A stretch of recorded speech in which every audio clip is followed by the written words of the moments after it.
Cerita diawali dengan seorang wanita yang baru saja terbangun dari tidurnya. Dia bernama Shin Hyun. Bukan alarm yang membangunkannya, melainkan suara bising klakson mobil dari luar rumah. Dengan perasaan penasaran, Hyun pun berjalan mendekati jendela. Ia ingin melihat apa yang sebenarnya sedang terjadi. Namun kaca jendelanya tertutup rapat oleh kardus. Dari celah kecil itulah ia mengintip dunia luar. Pandangan matanya langsung tertuju pada sebuah mobil. Mobil itu tampak dipenuhi garis merah menyala, melilit seperti benang kusut.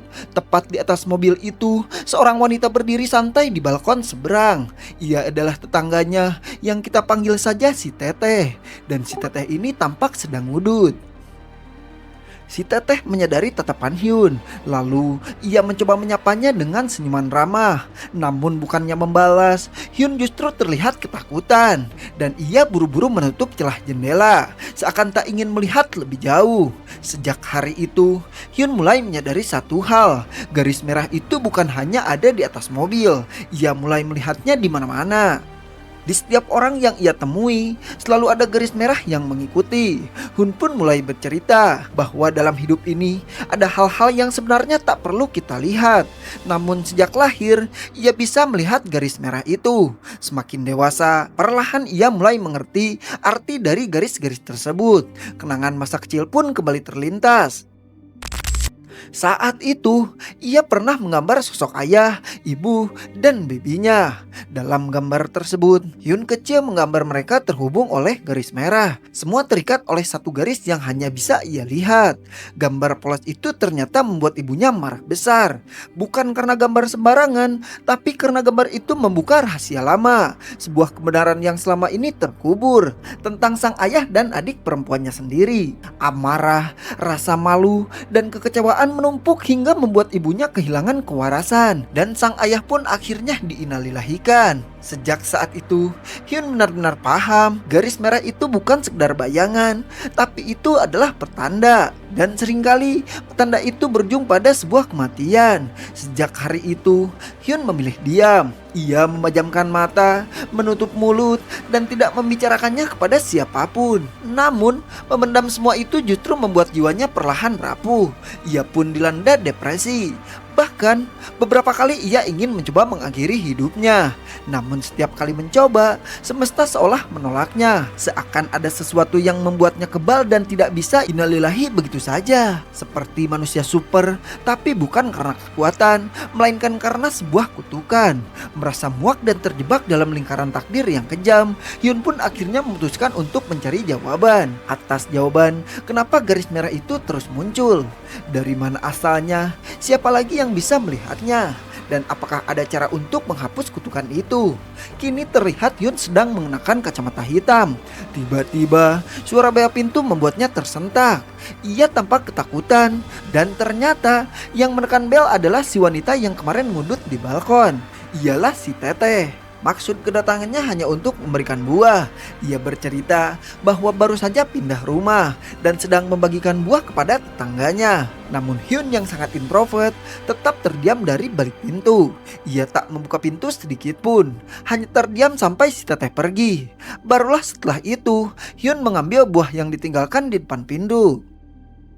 Di sisi lain, kita melihat seorang detektif tampan bernama Han Ji-wook. Ia tampak terus membicarakan tentang keponakannya yang masih sekolah. Sementara itu, di tempat lain, seorang siswi SMA bernama Kang Sun-a tengah mengalami intimidasi. Tubuhnya ringkih, wajahnya penuh luka akibat terus-menerus dipukul. Ia dipaksa menyerahkan uang pada ketua geng sekolah yang dikenal brutal. Semua itu dilakukan di tempat tertutup, jauh dari pantauan guru maupun siswa lain. Sementara itu, cerita bergeser ke sebuah lokasi kasus penginalilahian.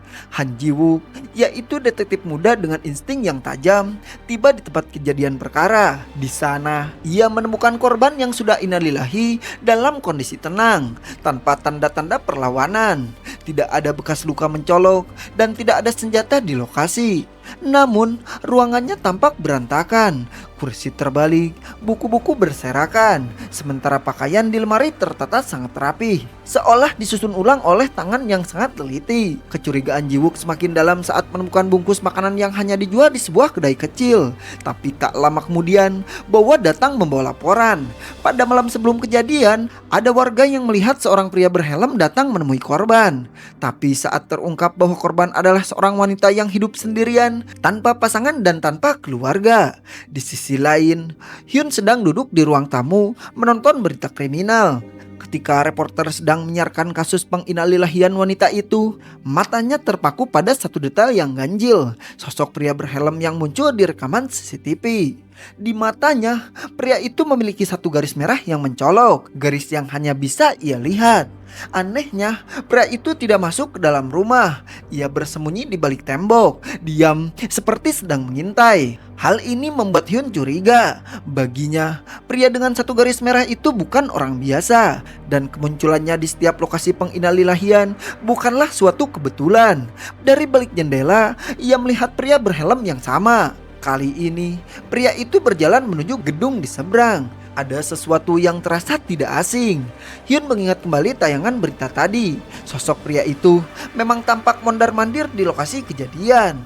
Kini, ia melihat pria itu mendatangi tetangganya, perempuan yang kemarin memberinya buah, perempuan yang ia sebut si Teteh. Hyun nyaris menelpon polisi, khawatir terjadi sesuatu. Namun ketika hendak menekan tombol panggilan, ia melihat sesuatu yang lain. Karena pria berhelm dan si Teteh tampak akrab dan seperti sepasang kekasih, kecurigaan Hyun pun perlahan memudar. Keesokan harinya, di sekolah, loker milik Sun A dibuka paksa oleh ketua geng. Ia tampak marah karena Sun A tidak masuk sekolah. Namun kemarahan itu berubah jadi bingung saat menemukan hadiah kecil dan sepucuk surat dari dalam loker. Setelah membaca surat itu, ekspresinya pun berubah. Ia menyeringai, sebuah tanda bahwa ia menemukan sesuatu, dan itu bukan sesuatu yang biasa. Cerita kembali bergeser ke Ji-wook yang kini sedang berada di rumah. Ia dihampiri oleh keponakannya yang tak lain adalah Sun A. Ji-wook merasa ada yang janggal. Beberapa hari terakhir, Sun A terus meminta uang dengan alasan yang tidak jelas. Curigaannya semakin besar ketika secara tidak sengaja ia melihat tubuh Sun A penuh bekas luka. Dan luka itu tidak tampak seperti akibat jatuh biasa. Namun saat Ji-wook mencoba mencari tahu, Sun A justru malah marah. Bukannya menjelaskan, ia malah menganggap sang paman ikut campur atas urusan pribadinya. Tak lama setelah itu, Ji-wook menerima laporan dari seorang penghuni gedung di seberang rumah korban. Orang itu mengaku dia melihat pria berhelm yang mencurigakan pada malam kejadian. Ji-wook segera mendatangi alamat yang disebutkan. Ia menekan bel berkali-kali, namun tak ada jawaban dari dalam. Ternyata di balik pintu, Hyun sedang bergulat dengan kegelisahannya sendiri. Untuk pertama kalinya, ia menyadari sesuatu yang mencengangkan. Pria ini berdiri di depan pintunya, yaitu Han Ji-wook, yang memiliki jumlah garis merah paling banyak yang pernah ia lihat. Saat itu pula, Hyun berpapasan dengan penghuni lantai atas, seorang pria berkacamata yang sering memperhatikan lingkungan sekitar. Pria itu menyebut Hyun sebagai penghuni yang sangat tertutup. Komentar itu membuat Ji-wook meminta Hyun untuk keluar sebentar. Dan untuk pertama kalinya, setelah sekian lama, Hyun membuka pintu rumahnya. Dengan ragu, ia mendengar penjelasan Ji-wook tentang kedatangannya. Ji-wook mengatakan bahwa ia sedang mencari informasi tentang malam kejadian. Malam pun tiba, kita kembali diperlihatkan sosok pria berhelm, seorang kurir paket yang melangkah menuju gedung tempat Hyun tinggal. Namun kali ini, ia tak berhenti di lantai Hyun, melainkan naik ke lantai atas. Hyun yang menyadari ada seorang melintas, langsung mengintip dari balik pintu. Dan ternyata, sosok itu adalah pria berhelm dengan garis merah mencolok dari helmnya. Saat Hyun mengintip, pria itu tampak menyadarinya. Ia mulai mendekat, membuat Hyun segera mundur ketakutan. Sementara itu, di luar, Sun A terlihat melamun. Hingga tak lama kemudian, ia melihat seorang nenek keluar dari bank dengan membawa segepok uang. Sun A pun mulai membayangkan kemungkinan mendapatkan uang itu, dan ia berniat menyerahkan kepada ketua geng. Tanpa ragu, ia mengikuti sang nenek dari kejauhan. Namun ketika sampai di tempat yang cukup sepi, Sun A mencoba menjamret tas milik nenek itu. Sayangnya, karena situasi yang ramai oleh orang yang berlalu lalang, usahanya pun akhirnya gagal. Cerita pun bergeser kepada Jiwook yang sedang makan bersama rekan-rekannya. Ia menerima informasi baru, yaitu mantan pacar korban penginalilahian adalah Oh Jong-min, yaitu seorang guru di SMA AR. Dari penyelidikan, terungkap sudah ada dua wanita lajang yang menjadi korban penginalilahian, dan keduanya memiliki kaitan dengan Oh Jong-min. Jiwook pun melihat foto Jong-min dan menyadari sesuatu. Ia adalah pria yang sempat ditemuinya saat mendatangi rumah Hyun. Mengetahui hal itu, Jiwook dan rekannya segera bersiap bergerak. Namun sebelum pergi, Jiwook mendapatkan panggilan mendesak karena ia harus segera ke rumah sakit. Sementara rekannya bernama Oh Dong-sik berangkat sendirian ke rumah Jong-min. Di rumah sakit, Jiwook dipanggil sebagai wali dari Han Sun-a karena Sun-a dinyatakan menghilang. Jiwook segera mencarinya hingga akhirnya tiba di atap rumah sakit. Di sana, ia menemukan Sun-a berdiri di ujung atap, seolah hendak mengakhiri hidupnya. Namun Jiwook tampak sudah muak dengan semua yang terjadi. Ia hanya menatap dari kejauhan. Bahkan dalam hatinya, ia berkata mungkin lebih baik jika Sun-a innalillahi. Beberapa saat kemudian, perawat datang dengan tergesa-gesa menghampiri Sun-a. Di sisi lain, Dong-sik tiba di rumah Jong-min. Ia menemukan pintu tidak terkunci. Tanpa pikir panjang, ia masuk sendirian. Lalu ia memeriksa setiap ruangan hingga merasakan ada sesuatu yang janggal. Saat itulah ia mencoba menghubungi Jiwook. Namun tanpa ia sadari, Jong-min ternyata berada di dalam rumah. Tiba-tiba Jong-min menyerangnya menggunakan tongkat. Meski sempat melawan, Jong-sik berhasil dilumpuhkan dan ditangkap. Setelah itu, Jong-min kemudian mengganti pakaiannya dan kembali bertransformasi menjadi sosok pria berhelm. Dengan mengenakan kacamata khusus, ia mampu melihat garis merah pada tubuhnya sendiri. Dan ia pun kemudian berkata bahwa tinggal satu lagi. Setelah itu, ia segera meninggalkan tempat tersebut. Di waktu yang sama, Hyun menyadari gerak-gerik mencurigakan dari jendela apartemennya. Ia melihat pria berhelm itu berdiri diam, menatap ke arah gedung sebelah, tepat ke unit tempat tinggal si Teteh. Hyun menyadari ada sesuatu yang tidak beres. Ia mencoba menghubungi polisi, namun ponselnya justru mati. Saat itu pula, ia melihat pria berhelm mulai menaiki tangga. Dalam merasa takut yang luar biasa, Hyun memberanikan diri mengambil pisau dan ia keluar dari apartemennya. Meski tubuhnya gemetar dan langkahnya tidak stabil, ia tetap mencoba menyusul ke bawah. Namun, belum jauh melangkah, ia langsung tumbang karena ketakutan.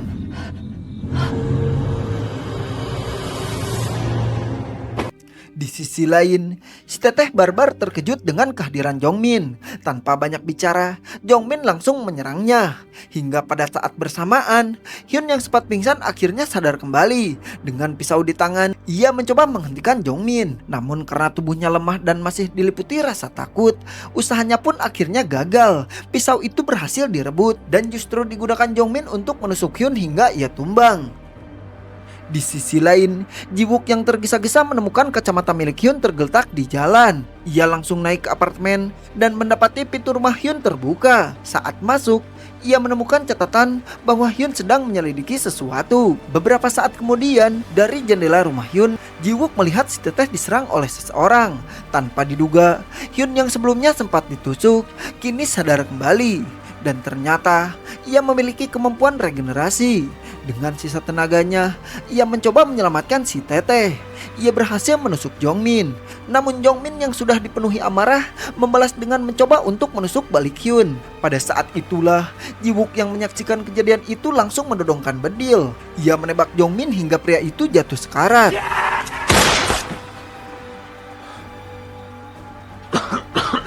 Dalam napas terakhirnya, Jong-min berkata bahwa garis merah di tubuhnya kini telah menghilang. Pernyataan itu membuat Hyun terdiam.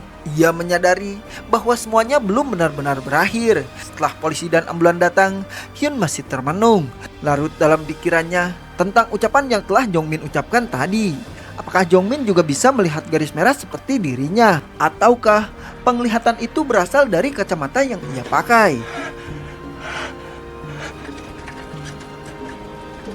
Saat hendak pulang, Hyun dihampiri oleh Jiwook. Tanpa basa-basi, Jiwook memintanya datang ke kantor polisi untuk memberikan laporan. Di saat yang sama, Sun-a muncul. Ternyata Sun-a mengenal Hyun. Ia menyebut bahwa Hyun adalah teman semasa SMP, lalu menyinggung masa lalu kelam keluarganya tentang sang ibu yang memateni ayahnya sendiri.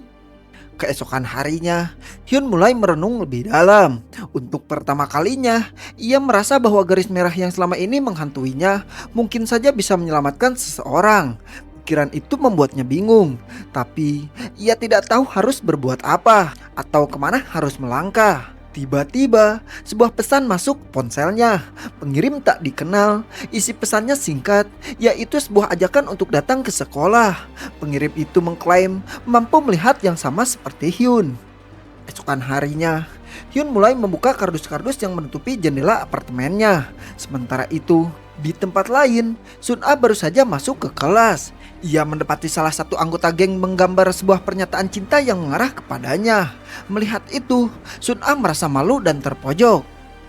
Di waktu yang sama, Hayoung membacakan surat cinta milik Sun-a kepada Jiwon. Surat yang sebelumnya sempat ia ambil. Hal itu membuat Sun-a naik pitam. Ia mencoba merebut surat tersebut. Namun secara tidak sengaja, ia mendorong ketua geng hingga terjatuh. Insiden itu membuat Sun-a menjadi sasaran kemarahan geng tersebut. Ia dihabak dan diperpak habis-habisan. Beberapa saat kemudian, guru mereka bernama Lee Kyujin datang dan menyaksikan kekacauan itu. Ia segera menarik Hayoung dan menghentikan keributan. Namun Sun-a justru dibawa ke ruangannya. Di sana, Kyujin menasihatinya agar tidak menyelesaikan masalah dengan kekerasan. Karena jika terus begitu, ia tidak akan bisa membelanya. Namun Sun-a yang sedang dilanda emosi itu justru berkata bahwa ia ingin mempateni semuanya. Lalu ia memutuskan untuk segera pulang. Saat membuka lokernya, Sun-a menemukan sebuah kacamata misterius. Temuan itu membuatnya tertegun. Di sisi lain, Jiwook masih menyelidiki kasus pematenan yang dilakukan oleh Oh Jong-min. Ia masih bertanya-tanya tentang motif Jong-min, terlebih setelah menemukan banyak garis merah tergambar di kamar apartemennya, sesuatu yang tidak bisa ia pahami. Sun-a kini membawa kacamata itu. Tanpa diduga, kacamata tersebut memungkinkannya melihat garis-garis merah.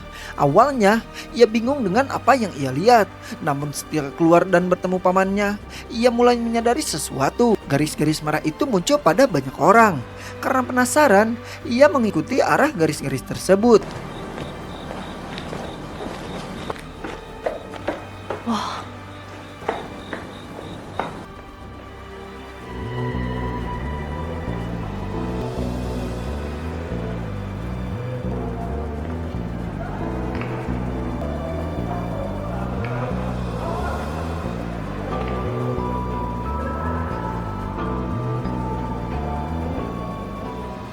Dan mulai memahami bahwa garis merah itu menandakan hubungan antar manusia. Keesokan harinya, saat kembali mengenakan kacamata itu, Sun-a dikejutkan oleh sesuatu.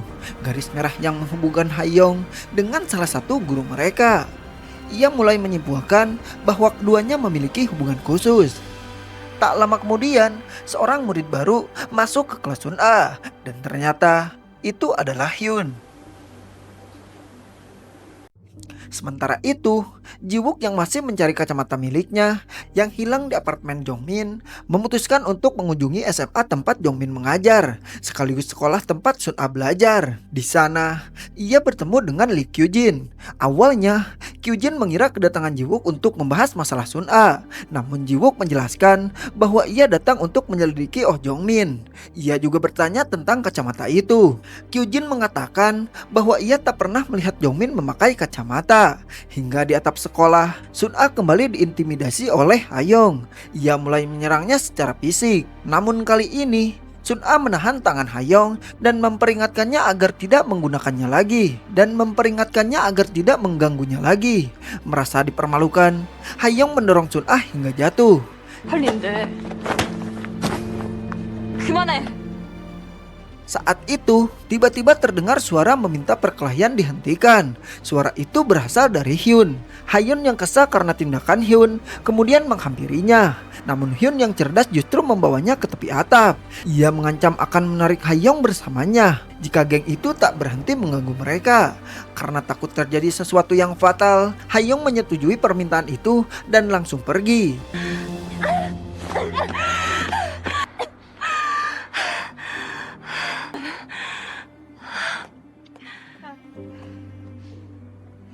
Malam harinya, Jiwook mengunjungi sebuah bar yang biasa didatangi oleh Jongmin. Ia mewawancarai seorang karyawan yang mengenalnya. Menurut karyawan itu, Jongmin sering terlihat berbicara sendiri, seolah tidak waras. Meskipun selalu pulang dalam keadaan sadar, ia juga kerap menghitung angka-angka secara obsesif. Sementara itu, Sun-a yang menyimpan dendam kepada Hayoung mulai mengikutinya diam-diam. Ia kemudian melihat bahwa Hayoung memang menjalin hubungan dengan gurunya. Saat keduanya masuk ke dalam sebuah motel, Sun-a memotret kebersamaan mereka dan langsung mengirimkan foto itu kepada Hayoung. Namun Hayoung tampak tidak takut, bahkan membalas bahwa yang akan dihukum adalah sang guru dan bukanlah dirinya. Keesokan harinya, guru bahasa Korea yang menjadi kekasih Hayoung menerima foto itu beserta pesan yang meminta uang tebusan sebesar 20 juta won. Malam pun tiba kembali. Hyun yang hidup sebatang kara hanya bisa memperhatikan tetangganya yang bahagia bersama keluarga. Ia pun merasa asing di lingkungannya sendiri. Esok paginya, guru yang menjadi kekasih Hayoung menemuinya dan menanyakan soal foto tersebut. Hayoung mengaku bahwa pengirimnya adalah Sun-a. Mendengar itu, sang guru marah besar. Ia bertanya-tanya bagaimana mungkin Sun-a mengetahui hubungan rahasia mereka. Hayoung lalu meninggalkan tempat itu sambil berkata bahwa dirinya juga adalah korban. Ternyata bukan hanya satu guru, beberapa guru lainnya juga menerima bukti perselingkuhan masing-masing. Hal itu menimbulkan kegemparan di kalangan staf sekolah. Sementara itu, Sun-a kini menjadi pribadi yang lebih terbuka dan disenangi banyak orang. Tidak seperti sebelumnya. Cerita pun bergeser ke toilet sekolah. Hyun bertanya kepada Sun-a tentang kacamata yang dipakainya. Ia menanyakan apakah kacamata itu bisa melihat garis merah yang dikenal dengan istilah S-line. Sun-a heran dan bertanya bagaimana Hyun tahu tentang hal itu. Hyun menjelaskan bahwa ia juga bisa melihat S-line tanpa bantuan kacamata dan bahwa kemampuan itu bisa berbahaya seperti yang terjadi di sekitar apartemennya.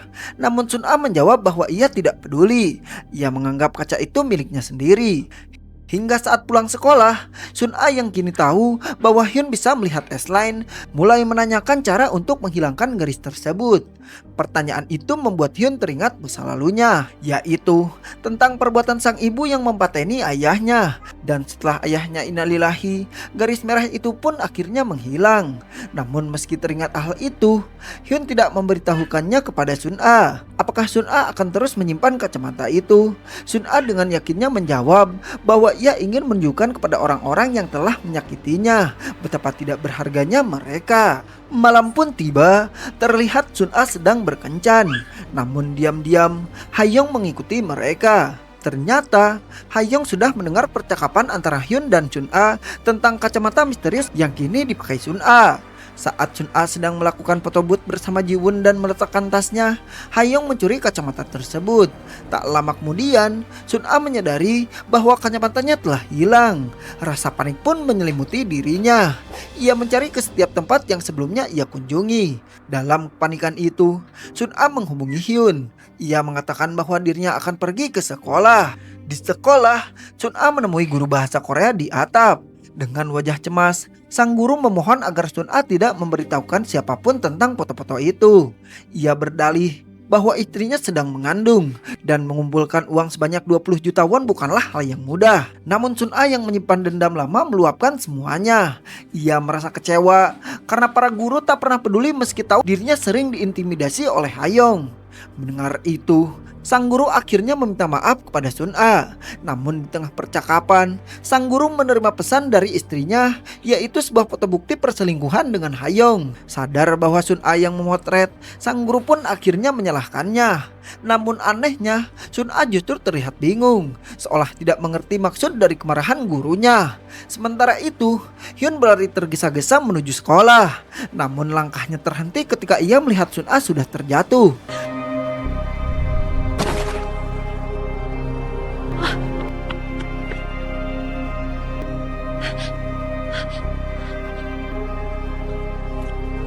Melihat sahabatnya jatuh, Sun-a segera melarikannya ke rumah sakit. Tak lama kemudian, Ji-wook datang. Hyun mengungkapkan bahwa ia tidak yakin bahwa Sun-a mencoba bundir. Ia merasa ada kejanggalan dalam insiden tersebut. Keesokan harinya, berita jatuhnya Sun-a membuat suasana sekolah menjadi kacau. Beberapa guru tidak hadir, termasuk Hayoung. Ketidakhadiran mereka memicu kecurigaan di antara para siswa dan guru. Di sisi lain, Kim Jung-woo, yaitu guru bahasa Inggris, untuk sementara tinggal bersama kakaknya. Hari berikutnya, Hyun kembali memeriksa tempat jatuhnya Sun-a. Tak lama kemudian, Gyung-jin datang. Ia mengatakan bahwa Sun-a tidak mungkin bundir karena ia gadis yang tangguh. Kyujin justru mencurigai Hayong yang tiba-tiba menghilang setelah insiden tersebut. Ia mulai berspekulasi bahwa kejadian itu adalah upaya pematenan. Di tempat lain, Guru Kim menemukan sebuah kacamata di atas mejanya. Merasa tidak mengenalinya, ia menanyakan satu hal kepada Kyujin. Kyujin tampak mengetahui sesuatu, tapi hanya menjawab, jika kacamata itu ada di meja Jungwoo, maka kemungkinan besar itu miliknya. Guru Kim pun kemudian mengenakan kacamata itu, dan ternyata kacamata tersebut dapat memperlihatkan garis merah atau S-line. Tidak ada yang tahu siapa yang menaruhnya di sana. Padahal sebelumnya kacamata itu telah dicuri oleh Hayong. Di saat bersamaan, Ji-wook datang dan berbicara dengan Kyujin mengenai insiden jatuhnya Sun-a.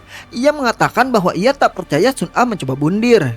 Ia juga menunjukkan foto yang memperlihatkan seorang pria bersama Sun-a. Setelah itu, Ji-wook menginterogasi Ji-won. Ia ingin tahu apa yang terjadi sebelum Sun-a pergi ke sekolah. Ji-won mengatakan bahwa Sun-a terlihat panik dan sibuk mencari sesuatu yang hilang. Mengetahui hal itu, Ji-wook segera memeriksa rekaman CCTV dari tempat-tempat yang dikunjungi Sun-a. Hingga akhirnya ia melihat Hayong mengambil sesuatu dari tas Sun-a. Namun Ji-wook belum tahu benda apa yang diambil oleh Hayong. Di sisi lain, saat makan bersama kakak dan kakak iparnya, Guru Kim melihat banyak garis merah. Sang kakak ipar kemudian bertanya tentang alasan gagalnya pernikahan Jungwoo. Dengan berat hati, Jungwoo bercerita bahwa calon istrinya berselingkuh dengan temannya sendiri. Ia juga masih trauma akibat perselingkuhan yang dilakukan oleh ibunya. Setelah itu, Jungwoo menyadari bahwa salah satu garis merah milik kakaknya terhubung ke seorang yang berada di lantai 4. Keesokan harinya, di kantor polisi, kasus jatuhnya Sun-a resmi ditutup dan ditetapkan sebagai bundir. Keputusan itu membuat Ji-wook sangat marah karena ia yakin Sun-a adalah korban pematenan. Di tempat lain, Guru Kim kembali ke sekolah dengan mengenakan kacamata tersebut. Namun anehnya, ia tak melihat garis merah pada guru Lee Kyujin. Hal itu membuatnya bertanya, apa yang akan kau lakukan jika orang terdekatmu diselingkuhi? Kyujin pun menjawab, aku akan membongkar semuanya dan menghancurkan pelakunya. Saat pulang sekolah, Guru Kim dan kakaknya menemukan sebuah paket misterius di depan rumah. Di dalamnya tertulis angka 404. Jungwoo yang penasaran teringat bahwa benang merah milik kakak iparnya terhubung ke lantai 4. Ia pun memastikannya. Dan benar saja, kamar nomor 404 berada di lantai 4 dan dihuni oleh seorang wanita. Setelah itu, Jungwoo dan kakaknya mengadakan peringatan kematian sang ibu. Di sana terungkap bahwa ibunya menjadi korban perselingkuhan ayah mereka yang membuat kondisinya terguncang hingga ia innalillahi. Trauma itu membuat Jungwoo tidak bisa memaafkan pengkhianatan yang dilakukan mantan tunangannya. Keesokan harinya, foto perselingkuhan antara guru Bang Song-in dan Hayok tersebar di sekolah. Sementara itu, polisi dan tim forensik mengelilingi sebuah mobil di tempat parkir. Di dalamnya ditemukan jasad Pak Bang yang dinyatakan bundir karena ada surat wasiat di dalam mobil. Namun hasil forensik menunjukkan bahwa ia innalillahi 3 hari sebelumnya. Hal itu tentu mengherankan karena foto perselingkuhannya baru saja tersebar, seolah Pak Bang sudah tahu fotonya akan menyebar. Ji-wook pun berspekulasi bahwa Pak Bang tidak innalillahi di tempat itu, melainkan mobilnya sengaja diletakkan di sana. Ia yakin ada dalang di balik semua kejadian ini. Sementara itu, Hyun bersama Kyujin mengajak ketua kelas makan bersama. Anehnya, ketua kelas itu setuju padahal biasanya selalu menolak. Di saat bersamaan, Ji-wook datang dan mengajak Hyun bicara. Ia menanyakan apa yang mungkin terjadi saat Sun-a kembali ke sekolah. Namun Hyun justru mengalihkan pembicaraan dan bertanya soal kacamata Sun-a. Hal itu membuat Ji-wook semakin curiga. Namun Hyun bersikeras jika Ji-wook berhasil menemukan kacamata tersebut, ia akan memberitahu kebenarannya. Di tempat lain, Guru Kim mulai mencurigai gerak-gerik kakak iparnya yang tampak akan pergi ke suatu tempat. Ia pun membututinya hingga ke sebuah hotel. Sesampainya di sana, Guru Kim akhirnya menemui kakak iparnya. Sang kakak ipar terlihat terkejut, namun ia mengaku bahwa hari itu akan menyelesaikan semuanya dan berjanji akan menepati janjinya. Keesokan harinya, terjadi keributan di area parkir apartemen. Guru Kim melihat kakaknya menabrakkan mobil ke kendaraan milik Cherin, yaitu seorang wanita yang ternyata adalah istri sah dari suami kakaknya. Sang kakak turun dari mobil sambil menyalahkan Jungwoo karena dianggap ikut campur. Meskipun Jungwoo tidak mengerti maksudnya, tak lama kemudian kakak iparnya datang dan justru membela Cherin. Hal itu membuat Jungwoo naik pitam.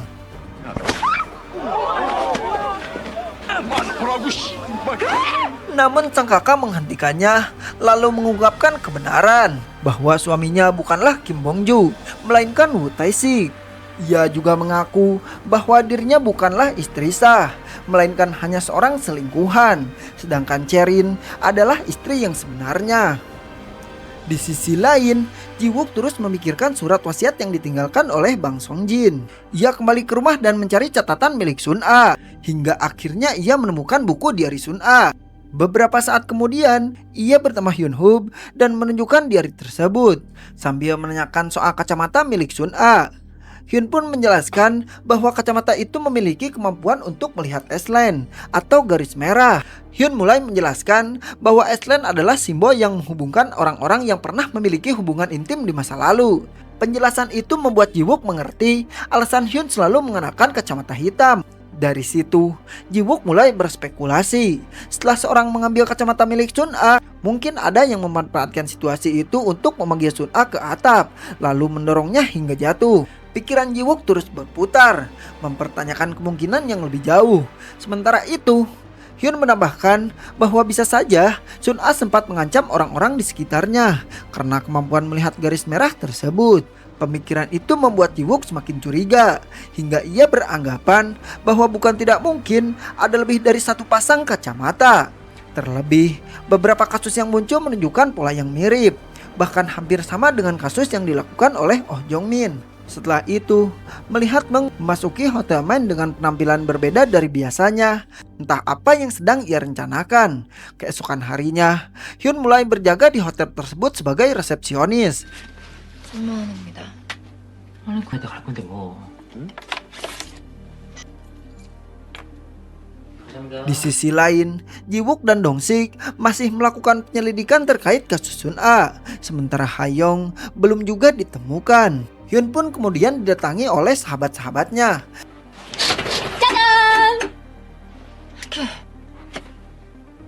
야, 되게 안 돼. 니네 미성년자잖아. Beberapa saat kemudian, di kamar hotel, Mang berbicara sendiri. Ia mengungkapkan bahwa selama ini ia sudah berhubungan dengan banyak pria, namun semua itu hanya membuat hatinya kosong. Setelah bertemu dengan pria yang ia sukai, hubungan dengan pria lain terasa tidak berarti. Ia yang sudah terlanjur bucin merasa takut tidak bisa memilikinya. Sementara itu, Ji-wook terus menyelidiki kasus serupa dan menemukan sesuatu yang berkaitan dengan ibu Hyun-hub. Ia pun bertanya langsung pada Hyun, apakah keponakannya juga memiliki garis merah. Hyun menjawab bahwa itu adalah privasi keluarganya. Namun Ji-wook yang cermat menyimpulkan bahwa Sun-a kemungkinan besar memiliki garis merah. Ia pun kembali bertanya, garis itu terhubung dengan siapa? Hyun kemudian menjawab bahwa tidak ada laki-laki di kelas mereka yang memiliki garis merah terhubung kepada Sun-a. Ia sendiri juga tidak tahu siapa orang tersebut. Tak lama setelah itu, Hyun melihat berita tentang sebuah kasus pematenan. Namun pelakunya tidak memiliki garis merah, bahkan tampak tersenyum dan kebetulan memakai kacamata. Hal itu membuat Hyun teringat pada ucapan Ji-wook sebelumnya. Keesokan harinya, sepulang sekolah, Hyun diajak ketua kelas, yaitu Jun Seon, untuk pergi bersama. Jun Seon membawanya ke kolam renang yang sepi, karena ia tahu Hyun menyukai ketenangan.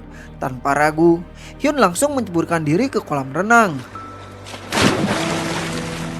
Meski sebenarnya ia tak bisa berenang, di bawah permukaan air, ia menyadari bahwa garis merah yang selama ini menghantuinya kini tak terlihat lagi. Melihat Hyun tak muncul-muncul, Jun Seon panik dan segera menyelam untuk menyelamatkannya. Untuk pertama kalinya, Hyun tertawa lega. Setelah kejadian itu, Jun Seon yang mulai jatuh hati kepada Hyun merasa khawatir dan memberikan jaketnya. Mereka pun makan bersama. Dalam percakapan itu, Jun Seon bertanya alasan Hyun melompat ke dalam kolam. Hyun akhirnya mulai membuka diri.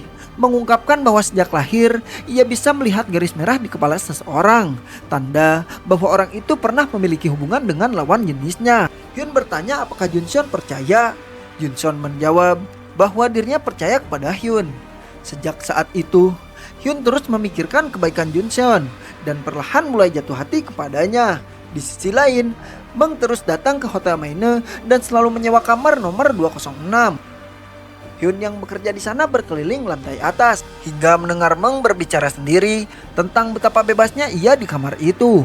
Meng bahkan bisa mengintip aktivitas kamar sebelah. Di sanalah ia melihat pria yang ia kagumi, yaitu guru musik yang berada di kamar 205. Melihat pria pujaannya membuat Meng bahagia, namun harapannya hancur ketika tahu pria itu sudah memiliki kekasih. Hal itu pun membuat Meng merasa murka. Ia pun memperpanjang masa menginap dan mulai menyusun rencana. Ia mencampur sesuatu ke dalam botol minum, bahkan menyerang dan menyekap kekasih sang guru musik. Semua itu ia lakukan agar bisa masuk ke kamar 205, kamar tempat pria yang ia cintai menginap. Saat Meng masuk ke kamar itu, sang guru musik langsung sadar bahwa Meng bukan kekasihnya. Meng pun mengungkapkan isi hatinya. Sejak bertemu dengannya, ia takut tidak bisa memilikinya. Meski sudah berhubungan dengan banyak pria, hatinya tetap terasa kosong. Guru musik mencoba menolaknya, namun Meng yang tidak terima melemparnya dengan benda keras. Sayangnya, guru musik itu tumbang setelah meminum air yang sudah dicampur obat oleh Meng. Meng yang sudah kehilangan kendali pun membawa pria itu ke atas kasur. Beberapa saat kemudian, darah mulai terlihat membasahi kasur. Menyadari bahwa pria pujaan hatinya sudah innalillahi, Meng pun frustasi dan memutuskan mengakhiri hidupnya sendiri. Sementara itu, Hyun yang sedang berkeliling hotel mendapati kekasih sang guru musik keluar dalam keadaan terikat. Ia pun segera menghampirinya. Perempuan itu langsung berkata bahwa ada seorang wanita yang mencuri pakaiannya. Merasa ada yang tidak beres, Hyun pun masuk ke kamar 205. Di sana, ia menemukan sang guru musik sudah innalillahi. Tak lama kemudian, Ji-wook bersama tim forensik tiba di lokasi. Mereka juga menemukan jasad Meng, namun anehnya kacamata miliknya tidak ada. Ji-wook kemudian bertanya apakah kejadian ini berkaitan dengan kacamata tersebut. Hyun menjelaskan bahwa Meng memang sering memakai kacamata di sekolahnya dan terlihat sangat berbeda setiap kali mengenakannya. Menurut Hyun, kacamata itu membuat seorang merasa spesial, namun sekaligus sangat berbahaya. Perkataan itu membuat Ji-wook merenung. Ia pun kembali ke tempat kejadian perkara dan akhirnya menemukan kacamata tersebut. Tanpa pikir panjang, ia mengambil dan langsung mencobanya. Kita kemudian dibawa pada kilas balik masa lalu Ji-wook saat ia mulai mengasuh Sun-a. Pada waktu itu, kedua orang tua Sun-a sudah tiada, sehingga Ji-wook harus mengambil tanggung jawab sebagai walinya. Ia mengungkapkan bahwa tujuan hidupnya adalah meraih kebebasan. Namun ternyata hal-hal yang ingin ia hindari justru menjadi pelajaran hidup baginya.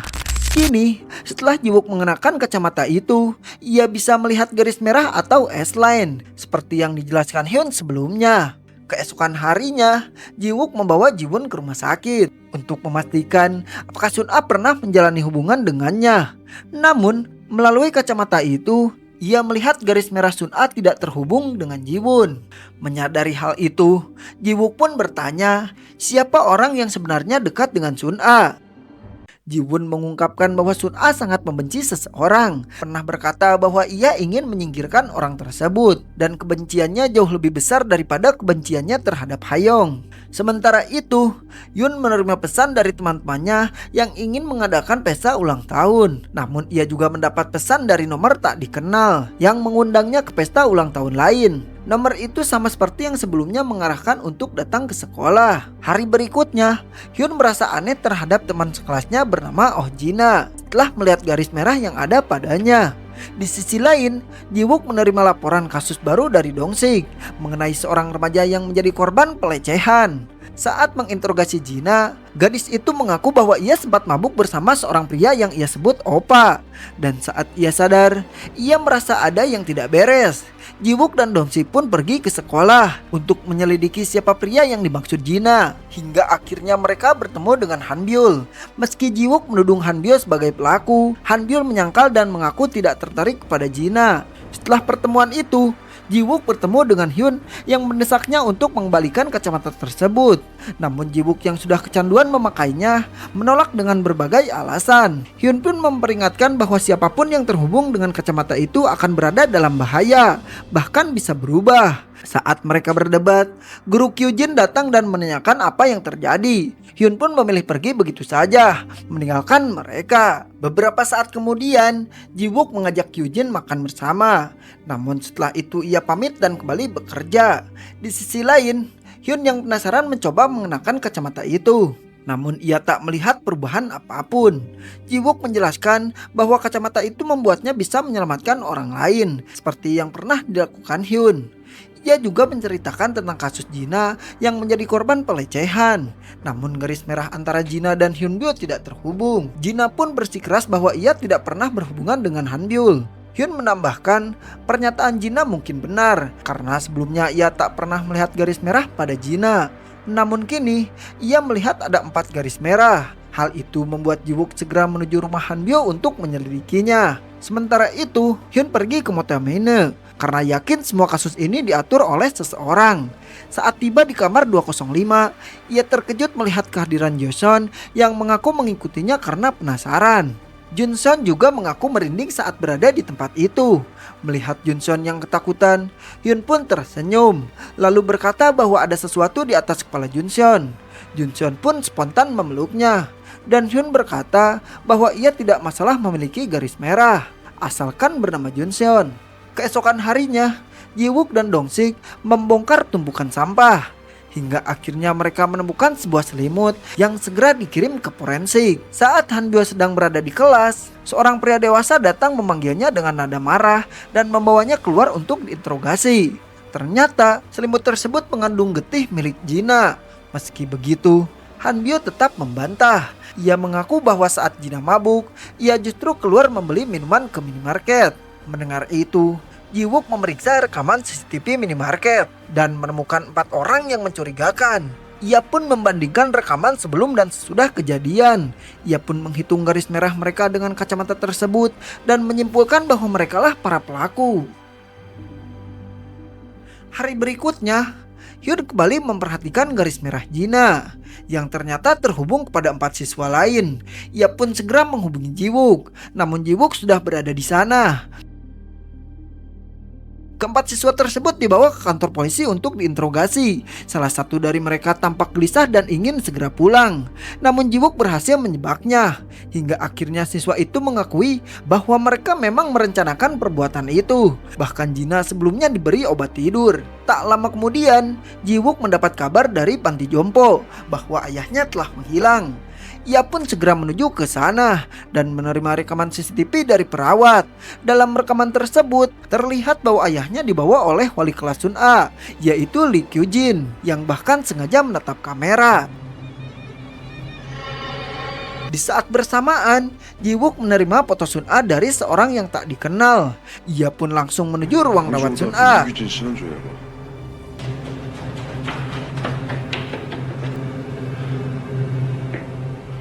Dan mendapati kenyataan yang mengejutkan. Garis merah Sun A terhubung dengan seorang yang berada di rumah sakit. Saat Jiwook melihat lebih dekat, orang itu adalah ayahnya sendiri.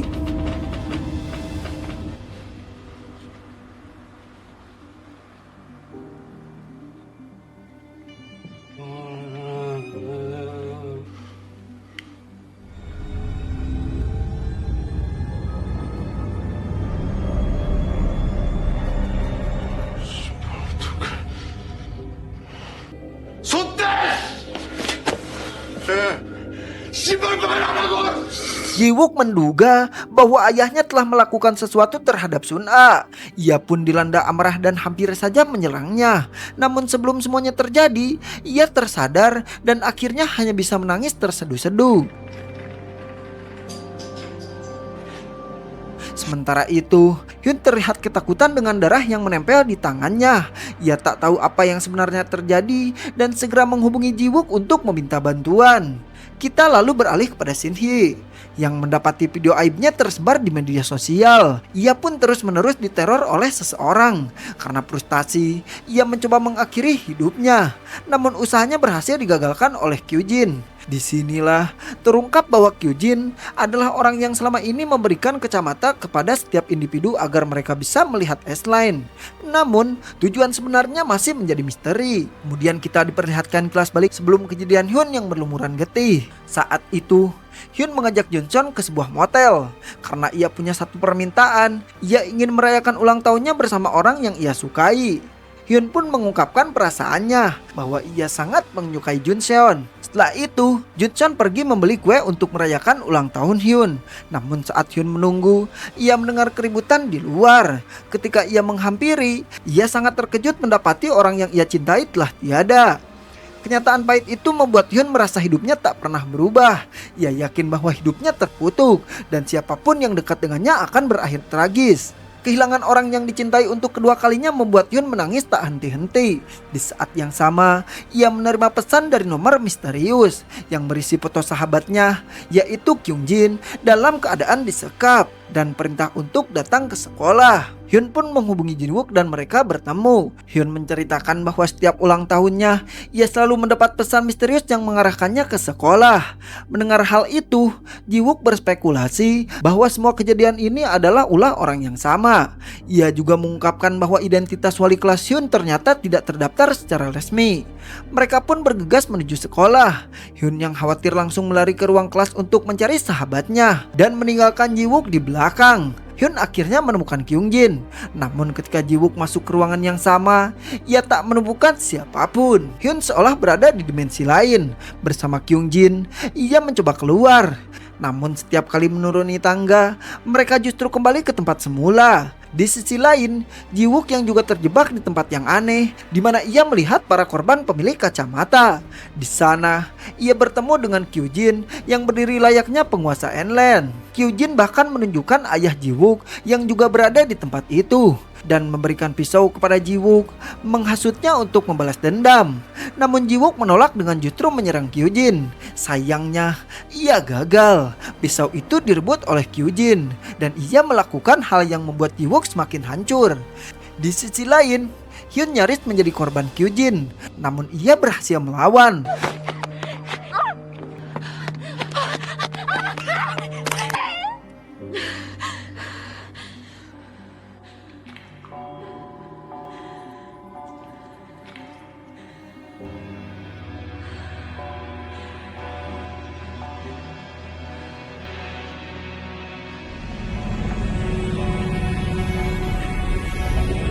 Luka yang ia dapat membuat darahnya menetes, membawanya masuk ke dimensi yang sama dengan Jiwook. Di sana, Hyun menemukan Jiwook sudah tak sadarkan diri. Hyun menantang Kyujin dan bertanya tentang semua kejadian ini. Kyujin menjawab bahwa kemampuan melihat S-Line bukanlah sebuah kutukan, melainkan sebuah berkah. Namun Hyun menolak mentah-mentah. Lalu ia berkata, jika ini adalah berkah, kenapa begitu banyak orang yang harus menderita? Pertarungan pun pecah saat Kyujin hampir menghabisi Hyun. Seseorang muncul menyelamatkannya. Wanita itu adalah ibu Hyun, yang ternyata juga pernah mengenakan kacamata tersebut. Ia menegaskan bahwa tragedi masa lalu bukanlah kesalahan Hyun. Di momen genting itu, Hyun kembali bangkit, mengambil alih senjata dan menusuk Kyujin.